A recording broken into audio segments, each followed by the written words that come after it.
So, hi.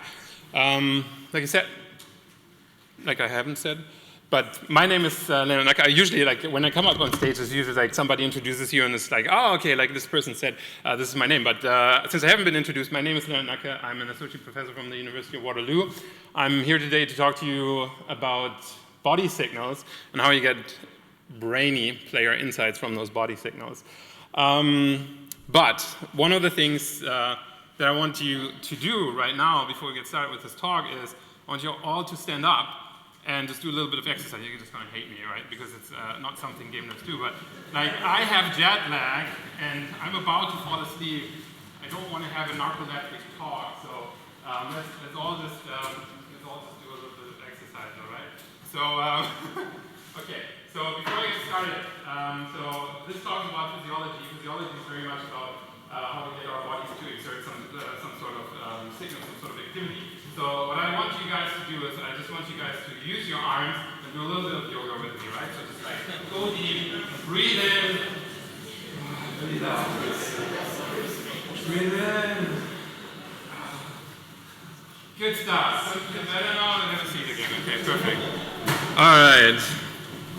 That was good. I feel better because honestly, I'm so tired. So, University of Waterloo, that's in Canada, in case you guys didn't figure out, why does this guy have jet lag? Because I think there's a Waterloo in England as well, right? Whoops. So anyways, who am I? Who's this guy? Who's this joker? Who invited him? So I have done these kind of studies for about 10 years now. I'm the director of the HCI Games Group. Just recently moved to the University of Waterloo. I was at different university before. This is my fun research team that we do a lot of studies with. I'm currently in the process of building a games user research degree. I have a lot of PhD and master students and undergrad students that are all very interested in HCI and game design, all that fun stuff that Ubisoft talked about and said, you know what, these are the kind of people we want to hire. I hope to produce these people that you guys want to hire, and right now we're actually quite lucky because Naeem, who's right there, currently interning at Ubisoft Toronto. So what do I actually do? I do a lot of research on physiological data and how we can get interesting insights about physiological data about the things that our body tells us, right? And this is what I want to talk to you today about. But the main problem is that a lot of people that have seen me speak before sort of already know the stuff about body signals and physiological data. So before I get started, I just want you guys to raise your hand in terms of who in here actually knows anything about physio data. I know one person definitely does. Yeah, so it's actually quite a few, right? So I don't want to go through all the basics again, but maybe with about like a third or maybe a fourth of the people that know it, I do want to touch on some of the basics again. So in terms of body signals, what does that mean? So usually what we consider as body signals or physiological signals in this type of research is any kind of signal that we can generate on the surface of our body and that we can also capture with sensor devices on the surface of our bodies. And the most common ones is some of the ones that you can see here. Is there a laser pointer for me? Yeah. So some of the ones that you can see here is an EEG cap. It's kind of a common thing, right? That people tend to use in this type of research.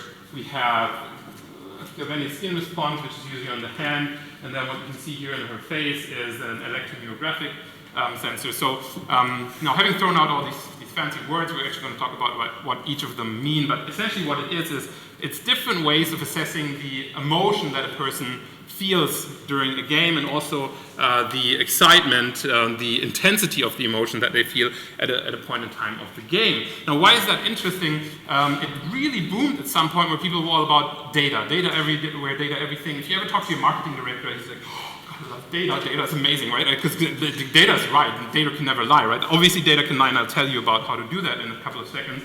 But the idea was that, yeah, we have this hard data that shows us, okay, this is emotion, this is what people can, what people exhibit during gameplay, but it's a little bit more difficult than that. Like, having done this for such a long time, it went from something that people were buzzing about quite a lot to something that people in the industry, the actual user researchers, were scratching their heads and thinking, you know, these newfangled technologies that cost a lot of money, like what do we get out of it? Is there anything that we can actually take for our everyday lives that makes sense here?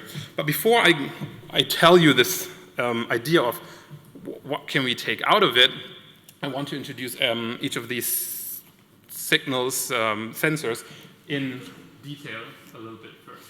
So when I said electrodermal activity is one of the things that is probably the most common in GERS studios. Is something that is quite easily measured, done like when I was visiting Mike at Valve in 2009, 8-ish. They were doing their own breadbox kind of GSR measures, basically looking it up on make zines and just like soldering their own sensors, right? Because it's a cheap thing to do, it's kind of a fun thing to do. It's essentially what you do is you get sensors that you can stick to your fingers or to your feet if, like feet are actually better, but it's kind of the thing when you invite somebody for the play test and you say, you know, take off your shoes, let's stick some sensors to your feet. It's kind of like, it's already complicated for us at the university, just kind of want to think about how does that work in a professional environment, maybe a bit even more difficult, but it is actually a much better measure because you're less active with your feet when you're playing a game, you're much more active with the hands, right? So keep that in mind whenever we take those sensors. You kind of don't want to put pressure on the sensors because otherwise you're influencing the signal. Now, however, what that signal is, it's essentially, it gives you an idea of the kind of sweat that's being produced in these areas. The eccrine sweat glands is what they're called, and gives you an idea of whether or not a person has a physical arousal. Now, physical arousal can mean many things, right? It's one of those things where people in psychological research will tell you, yeah, this is very much an indicator of something exciting is happening on screen. Now, obviously, that might be the case, but in physiology or psychology or psychophysiology, as the field is called, we actually also talk about the mapping of these ideas, mapping between what's going on in the brain and what the body exhibits, right? So, essentially, this doesn't always need to be an indicator of what's going on in your brain. It could also just have been that you've done yoga with me and then you have a high galvanic skin response. Doesn't mean you just had an exciting thought. It just means I just made you work out a lot, right? So this is something to keep in mind with these things. They don't necessarily always indicate of what's going on in your brain. So this is very important when we're interpreting these signals, right? But again, one of the cheapest to produce signals, cheapest to produce sensors, easiest to interpret signals. I'll show you how the signal actually looks like in one of the other slides. And is it too fast? Like I'm usually told like my talks are like an Eminem concert, and I had a lot of Coca-Cola before I came up here, so I'll just like slow it down a bit. Cool. All right. A little bit more yoga. All right, I'm good now. So that's electrodermal activity. Electrodermal activity essentially gives us an index of arousal, could also be physical activity. Oh, I'm slowing down now, that's good. We also have facial electromyography. Now, facial electromyography is another method that we're using for emotion detection. It's one of those things that have been tried and proven in psychological research when done with static stimuli. Static stimuli is a fancy word of saying pictures of really gross and really nice things. So this is kind of where this has been tested.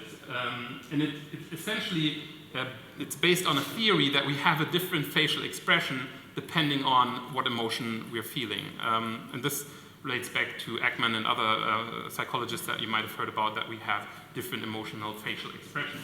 Now, today we can get a lot of that tracked with video data.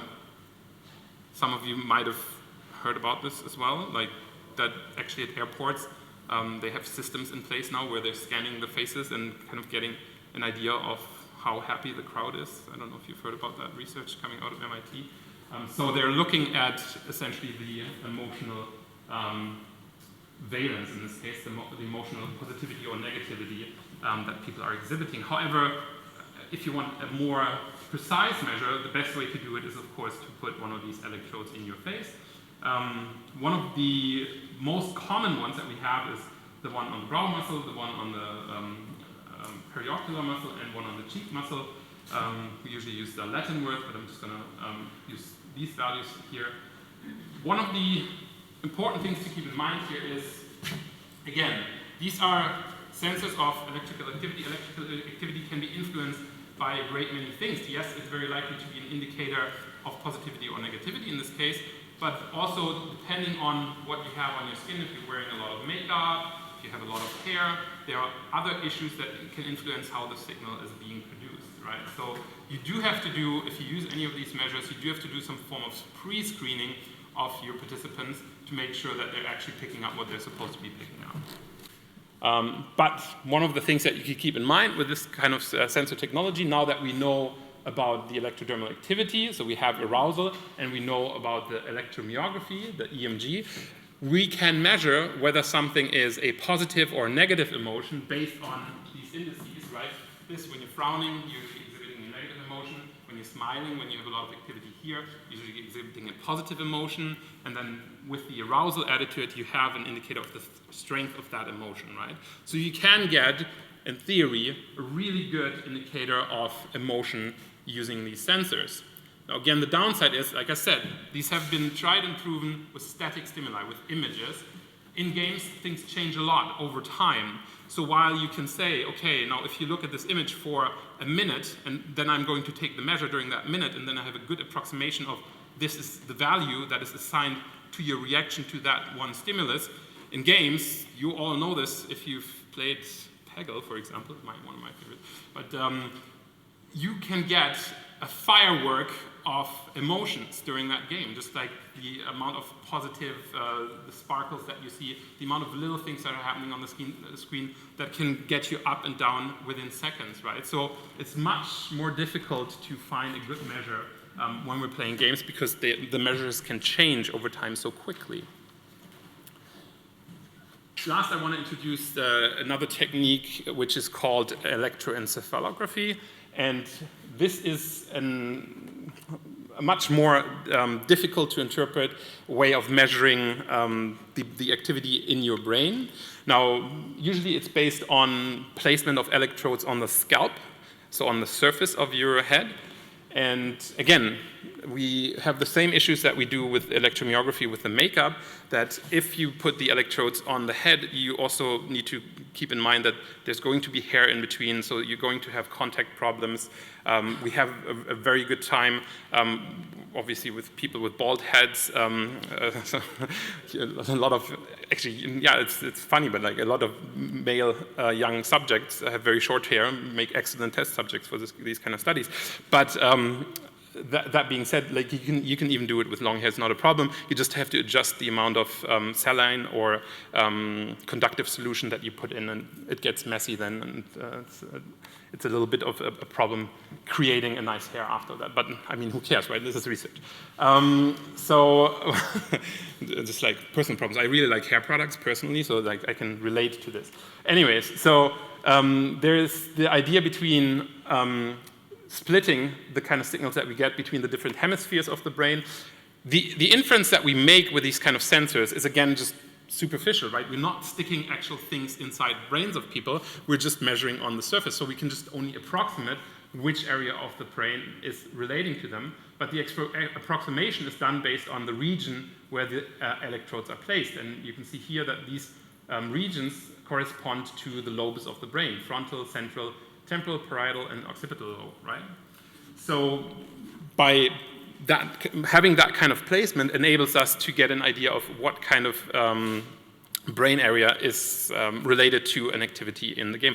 Now, the problem is, again, getting something that's useful for making assumptions about the game world.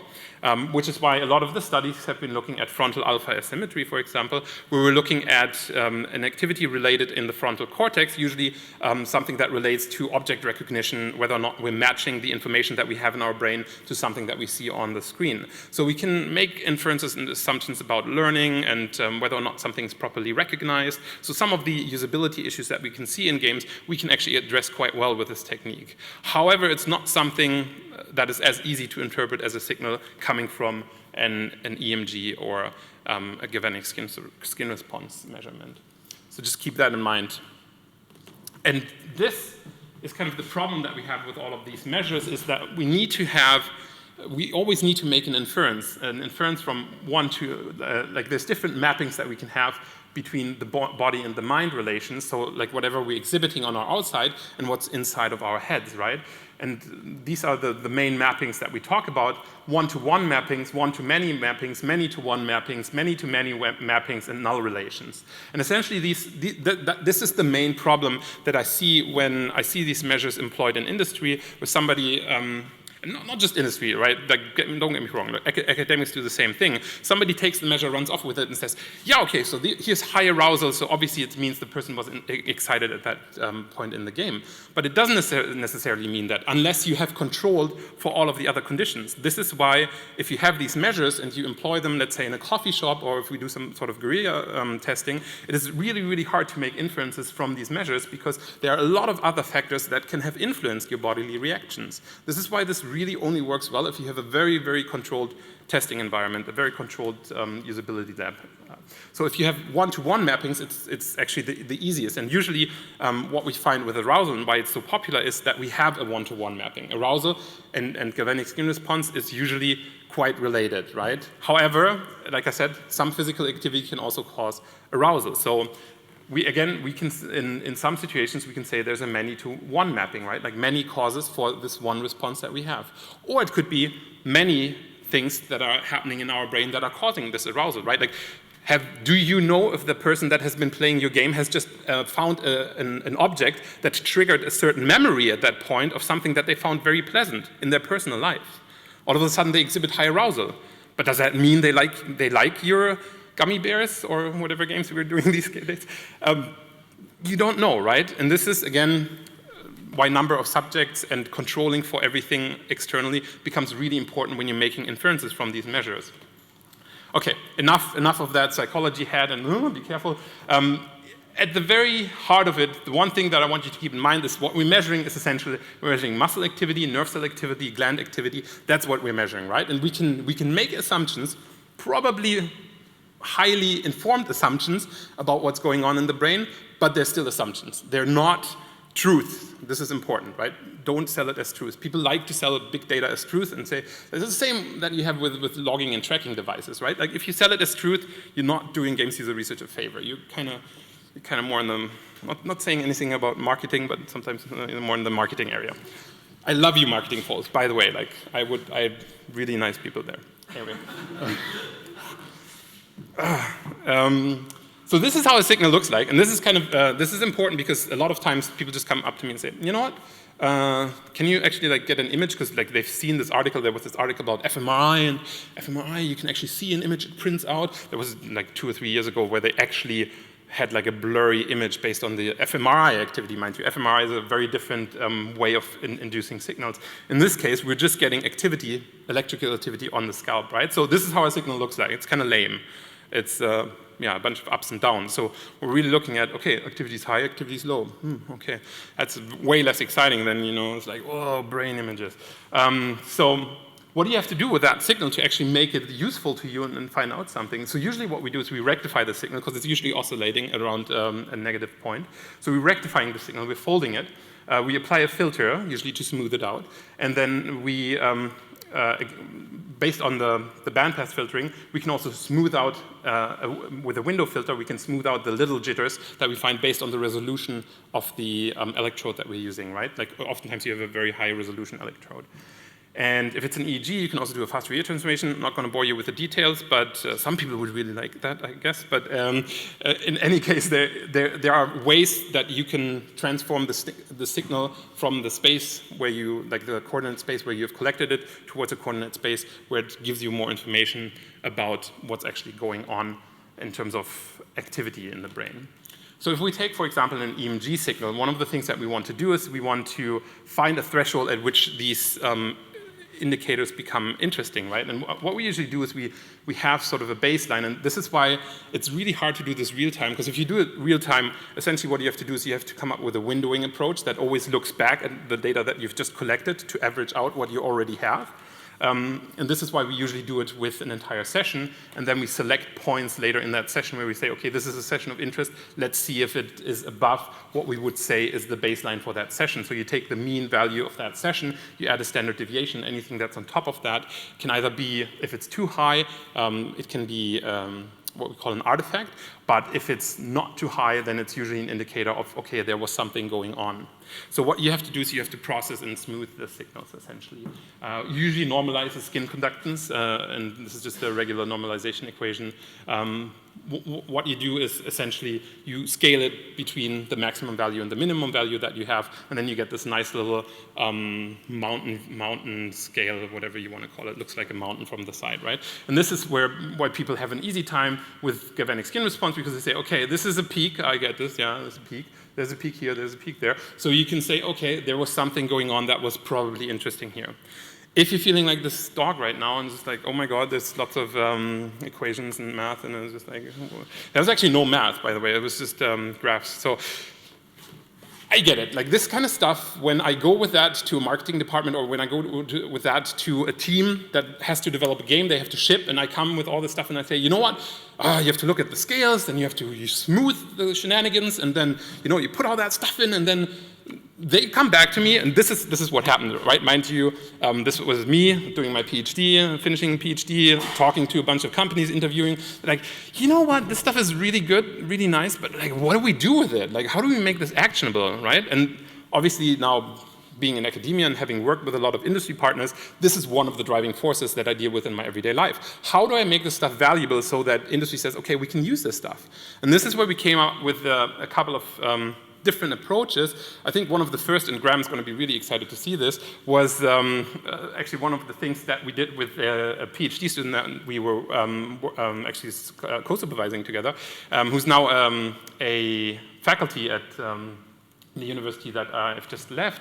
And essentially, his idea was to come up with a single user experience graph to get an idea of what is the user experience over the time of the game, and what did the designer actually intend the experience to be. So the designer draws a graph of, okay, this is what I think this experience should look like, and then the actual person that plays the game draws a graph. This is how I experienced the game. And then we had a third annotation, which was the biometric feedback that you can see here, where we had, whenever something was over the threshold, we would annotate it with blue for negative and red for positive, and then map that to what he tended to call beats in the game, essentially segments that we found were quite exciting, quite interesting within the game that we wanted to look at later on, right? And we did a comparison study, and actually in the study itself, we already we proved that it was much better to do user research on your game. You guys are going to say it's obvious, but it's actually much better for the quality of your game if you do user research on it than if you don't do user research on it. But if you add biometric storyboards, you can actually refine the details in the game much more than with regular user research. And this was kind of one of the important ideas that spawned one of the more recent projects that I've been working on, which is a tool that we've dubbed for now Rapidly. And it's an online tool that was coming out of a bachelor's thesis project from one of my future master students, Mike Shakerman, who the idea behind it was to take biometric storyboards and make it more of a web-based annotation tool and try to find something where we can visually explore physiological data and annotate it really quickly. So what happened is we wrote this in Node.js. Some of you might be familiar with this. It's all database driven, works really fast. It's all drag and drop, Web 2.0 stuff. Where you can upload the physiological data after you've run a playtest. You upload the video data and you can have as many videos as you want of that session. The tool then matches, of course, this is the important part, matches the video data directly to the physiological data so that you can scrub through the video, and while you scrub through the video, you can also see the physiological responses. What it also does, it gives you an area within which the physiological response was very likely to be significant. So you can look at those intervals and say, this is something that I want to drill down to. Now, obviously, the people working at, anyone from Microsoft User Research here? Yeah, you're going to say, like, we had this like 10 years ago. But mind you, I don't have a team of 15 people working for me. So this was like, for one person, this was actually pretty cool, I think. The interesting idea is that we now have the same way, and it's all web-based. So you log on, I don't know, you guys are probably web-based by now too, but like, if I was to give you this tool, it's all massively multiplayer web-based annotation. So essentially, what you can do is like within your entire team, you can log on to that tool, everyone can upload their videos, you can all annotate, and this is the interesting part. So whenever we have EDA peaks and we can find, oh, okay, there was an in-game death event that was happening here probably, so let's annotate this. We can go in, we can annotate it, we usually have an indicator here of whether or not it was positive or negative based on the EMG activity. And then we can also do a personal rating. So the user can scrub through the data and give a personal rating, okay, positive or negative moment, and they can annotate it too. So we get all these little user stories, and this is, I think, where we have this richness that we've been missing out on when we were just looking at physiological data. Because now, not only do the user researchers, again, this is online, right? Like you can do it on the back end while the person sitting on the other side of the computer types in their comments as well. So not only does the user researcher annotate the things in the back end and say, okay, this is what my view of this is, but also the person on the front end can click on it and say, okay, this is what I think happened there, and provide their own user story about it. So you have that richness of data together with the, come on, it's a little bit cool, Carl, just a little bit? Yeah, okay. So you have that richness of data. I'm trying, I'm just again. So, so you have that richness of the data together with the quantitative data, but it's also a matter of like, how do we get that level of detail when we drill down without losing any of the information? Because obviously sometimes we have rapid events. Some things happen within 5 or 6 milliseconds apart. So you have to do the right kind of smoothing, right? So if you just had the average data over time, then we would lose all that data if we wanted to drill down. So what we're doing is essentially we're having different levels of detail for that smoothing of the graph. So, and this is just the computational backend, so maybe not that interesting, but I think it's really cool because essentially what it means is we can have the overview graph, which is all smooth. We can drill down. We don't lose any of the smoothing whenever we drill down to that moment that we're interested in, right? So we have a really good aggregation of the entire overview of the game session, and then for each peak event. Because in my opinion, this is the way to do this analysis properly. It's about the game events, and I really, really hope you agree that if you're doing a playtesting session, the thing that you're interested in is not the overall experience of level 1, but it's about, you know, that stupid crate that somebody put in there, and you want to know what the heck is going on with the crate. Everyone's upset about the crate. How can we fix it, right? And so you have that one gameplay item that bugs you that you want to fix, and you can drill it down and find it using tools like this. So this is kind of the idea behind it. And I'm going to leave you with one more thing, Steve Jobs. One more thing that we are currently working on is trying to visualize this data also in a meaningful way, overlaid on top of the level, right? So what we do is we combine it with player tracking. So we get all of the locations of a person in a game. This is just a 2D example of the Open Mario levels that you can program. So like the thing is, since I don't have a big company with a big game engine that I can tie into, I need to use some freeware. So this is what we're using. But in theory, you could just implement that, and I'm sure all of you have done it in your games as well. But the fun thing is, we don't just get the throughput and all that. We've seen that in the Ubisoft engine room, right? Like we've seen those tools where you have that nice little Assassin's Creed cloud and whatever, which is really cool. But just imagine you have that cloud and you can overlay some of this color information that you get from your scene response data, which we did in this case.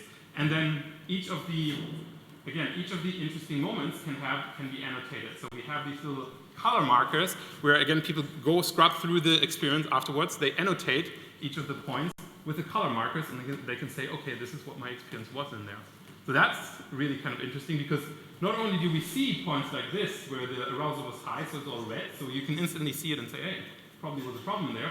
But also, if you go to the next best annotation that's around that area, you can probably find the player reason for why an issue happened at that point. So it's a really fast way of exploring a level overview and finding issues within your level and then allowing you to drill down. Again, the idea is, how do we make this complex data rapidly accessible? This is the idea that drives a lot of my recent research inputs in that area. So, having said that, I hope this was useful to some of you. I hope that there are some questions. And again, we're researchers. A lot of that stuff is going to be out there for free, hopefully for you to take until I start my own company. And then it's going to cost you money. Right, Graham? Not yet though. So, so for now, this is all free. This is all very exciting research that we're doing. These are the takeaways from today. One of the things I want you to understand, physiological data is complex, right? It's something that we can't just run off and interpret. You need either specialists or really good tools that help you explore it. The visual options are the best that you can do with this kind of data for rapid insights. And if you have online tools like the one that I just presented, you can have a collaboration of several games user researchers on that data, which I think is the best way of making sense of this data within middle to large teams. Thank you very much for your attention. I just wanted to say thank you for some of these institutions that make my research possible. My own group is this guy here, HCI Games. We're pretty active in this area. If anyone wants to go back to grad school, can't pay you much, but we have a really exciting research going on. So, okay, it's not as cool as Sony saying we've got 2 openings. Anyways, so apply if you're interested in this kind of stuff. Talk to me if you're interested in it. I really like collaborating, so I hope we can chat at tonight's social event. And for now, I'll take questions. Thank you.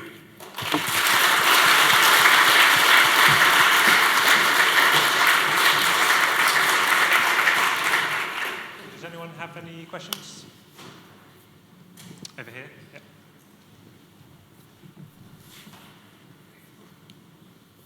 Yeah. Hi, Joran from University of Leuven. The Rapidly tool you talked about, is it something that's already available? Is it going to be ever?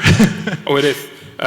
So it is going to be available. Right now it's not available because when we were developing that tool, I was at an institution where the server crashed. Nobody made a backup. But luckily, the student made a backup, and we just got everything up and running on hcigames.com. So it will be available on hcigames.com when the student joins again, which will be in this December. So that's when we plan to make it available end of the year.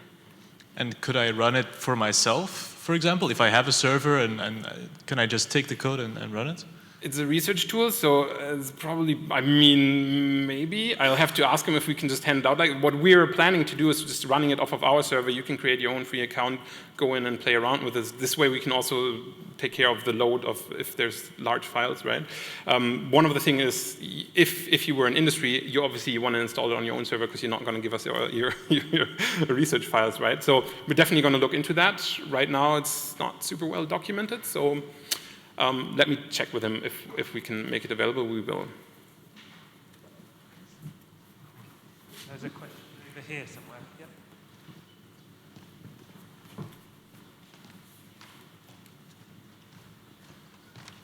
Ben has that evil smile. He's just like, I'm going to ask him a really hard question about filtering, no?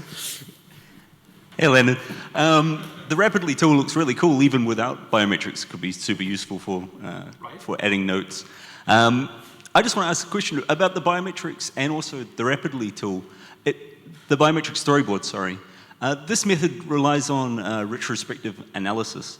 And a big problem with retrospective analysis is demand characteristics, right? You're asking somebody, what did this mean? They're going to give you a reply. And you're adding to that a really compelling signal, which is biometrics. Have you tried anything, or have you come up with any way to control for the fact that people just want to tell you things to explain? Because memory doesn't work like very well, and they'll just come up with something. So the tool can, I don't know if it can, but it should be, if not, you'll definitely implement it. I'm just going to speak for my student here. So what it already does is the matching of the data. So it can take the physiological data file and match it to the timing that we have in the video, right? So we could completely do the same thing for MP3 files or audio files and just match them up with what we have in mind. So if we were running a think aloud at the same time, we could also retrospectively go through the think aloud. Obviously, the analysis is always done retrospectively because you as a user researcher, you go, this is your note-taking tool, right? Like you go through it and you just, okay, this is how I fix that. So, yeah, that alleviates it a little bit. Obviously, you don't have that, those snuggle things that they have in Futurama that they just put in the head, the green one. Brain slugs. Brain slugs, yeah. We don't have brain slugs yet, unfortunately, because then we could just get the direct data out of the brain, but we can't, right? Like, we always have to make some sort of inference. And this is a common psychological problem that has been there for, I don't know, 30, 40 years, something longer. We can't fix it with tools, right? Like, we can approximate it, we can do the best that we can to record everything during that session. We could even, with the tool, make annotations while during the session. You can't fix the whole thing that you can't, like, it's always sort of a recreation of the experience, even if you, this is what Microsoft did, right? So, I don't know why I'm speaking about it. Like, they had the pop-ups, right? Like, I think that's what they did at the user research studios. You play a bit of Halo, you have a pop up, quick question, answer your question, continue doing this. I've never worked there, but this is how I've read that they are doing. So, and again, this has the downside. It interrupts your experience, and it's still retrospective. It's much shorter, that's recall, but it's interruptive in retrospective. So I don't know how to fix it. Yeah, I mean, the big problem is not, I mean, recall is a problem, but also the fact that you're being prompted, so that, you know, prompted recall is also more likely to lead to false memories or just trying to explain things. But, so you're saying the tool, or at least the plan for the tool, is you'll be able to use it with live video as well, not recorded? So you said you could use it to make notes as the thing went on? Okay, that's cool. Yeah, I'm totally trusting my suitability that this is possible. Like, right now it's just done retrospective, but I mean, all the tool does is it's parsing the data, and in theory, it could parse the data background in a separate thread and do your annotations, and as long as the annotations match what's going on in the data, it's not a problem. So it's just a matter of putting each program in multi-threaded, which you might have done already. Looks like a good tool.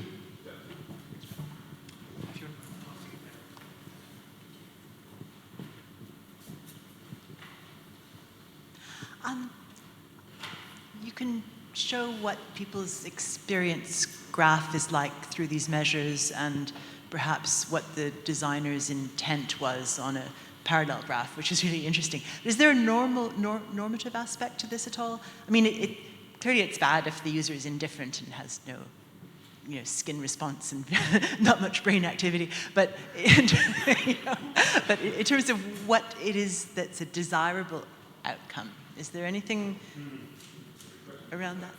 So, first of all, every user is different, right? So the baseline that you establish for every user and even users in different situations. Like right now, today, I'm much different than I was 2 days ago in Canada because I'm sleepless, I'm not and it's a much different emotional thing going on in my brain right now than what's back there.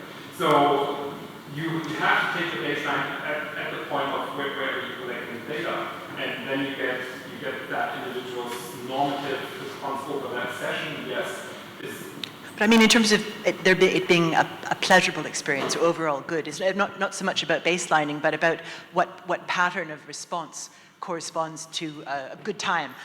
Yeah, I mean, in that case, again, you don't make that choice. You can only make a choice in terms of what does the game designer want, right? Like, as much as we like to complain to our designers and say, it's broken, we also get the input of this is how that mechanic is supposed to work. So or even with John, if we have the narrative stuff, like this is where I want the excitement, right? This is where I think I need to trigger that he's excited about what's happening in the game. So this is where I want that response. And then if you have that guideline from the design team, then yes, you can have, okay, design goal has been achieved. I mean, that was the background behind the biometric storyboard. That the designer provides that upfront draft saying, this is what I want the game to do. And then you can say, okay, this is how close you are to actually getting that. So as long as you have that input in rapidly, which is why I like the multi-user aspect, because like in theory, the designer could just annotate it from his design account and say, this is okay, because this is the positive response. But do you find designers have a clear idea of that? In my world? Yeah. I hope so. Yeah. Then again, this is I don't know, I mean, from people working with designers on an everyday basis. I get a very clear view of designers because usually the designers I work with are either people that are experienced working with academics or they're my former students, so I've actually trained them as designers. So that might be biased from the average designer that we run into and use. I don't know. Sometimes met some. Yeah. Sometimes yes, sometimes no. Yeah, it's right? Like everyone's different. Like, that's not what you talk. Well, no, it's really about what the desired outcome is. You say, well, one way of looking at it is that it matches what the designer has graphed. And I guess I don't know. Sometimes some designers I've talked to sometimes don't have much of a flavor for what they want that curve to look like. In which case, is there any advice that you can offer aside from let's not have the users sit there bored off their skulls about what you want to have the pattern to be? So for this, and again, I think what you're relating to is mainly that matching between from the designer and which was in biometric storyboards, but in that it's more like story, it becomes a story. The data that's provided becomes evidence for the story that the game's researcher tells, but then you have another story that the designer can tell, and they can annotate everything that's in there with their own story, and it's indicated this is the feedback from the designer. So then it comes back from the user researcher looking over, like this is just the graph that tells you this is experience in level 1, and it ranges from here to here, this is the temporal overview, but you have all these little stories in there where you have the user researcher interpretation, but then you have the designer interpretation, and it gives you a much richer story that you can then tell to the management team saying, okay, this is what the designer actually wanted, this is what I think was happening based on the best guess that I could do, based on the data that I have, and this is how well I think it matches with the designer intention. No, it's really cool. It's good. Because it's fuzzy, right? Like, it can be fuzzy.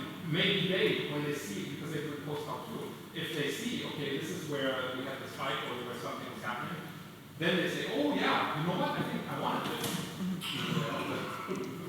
Happens, right? Like you weren't quite sure what to do with the mechanic, like this might work, this might not work, and oh yeah, it works, and this is actually something I think is really cool, and I want that in my game.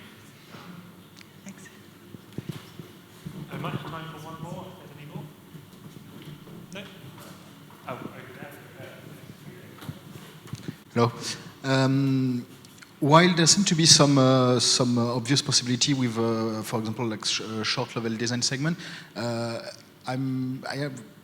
have a difficulty seeing how you could adapt like GSR specifically to longer playthrough. If you have like 8 player over 15-hour gameplay, how is there a possibility to have something useful come out of it that doesn't like take 5 months to go through? Is there some at least some preliminary overarching conclusion that you can draw from those kind of graphs and data?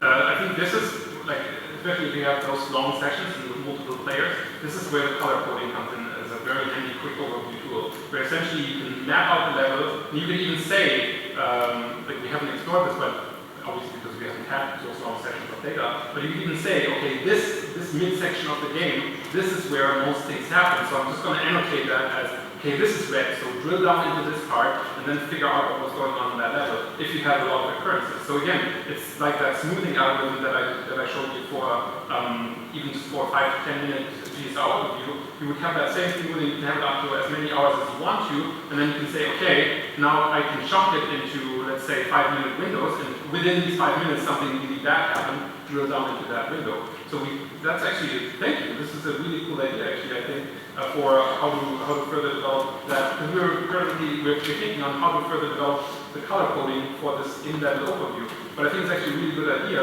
if we have larger chunks, to just have a color annotation that shows, okay, this segment of the data is something that is very problematic that we want to drill down. So, cool idea. Yeah, and kind of follow-up is about like if you're doing work on open world game, not that we are, just off the top of my head, like for open world game, how would you? Because when you have level design that is linear, you can overlay like the different GSR for the different player and have a comprehensive. Global view, but if you have an open world where player can take a lot of different paths, how do you then sift through that amount of varying path and data? Yeah, this is a completely different problem because then essentially you're also exploring social mechanics that can happen, right? Again, the excitement of, like you can still say, okay, in this spot, a lot of people got excited about something at the same time. So something must have happened. But was it because you had a scripted event there, or was it because they were just chatting and it was a guild meeting and they were just like having a thing there at that point in time? So again, this you can't say from the overview response, but what you can say is, okay, at point X, at coordinate XYZ in the game log, this is what happens, and this is something you want to look into. How much that at this point informs the actual design decision, or how much it just gives you an idea of some social dynamic that happened in that case, we don't know. But yes, for sure, you could, within an open world, and this is something that they did with Just Cause, where I don't know if you saw that cloud where they had the player that funneled right over the entire map, right? So again, showing you the hotspots where things happen. So you have a hotspots overview of, okay, things seem to be happening quite often in this area because there's a lot of player responses at this point. Let's check out what's happening there. But you would still need all that other nice data. So you still need a playback of the game action. So essentially a video of what was going on. Or even if you don't have a video, just like a playback of in-game coordinates just so you can run the animation of what happened there at that point, right? And then you can figure it out.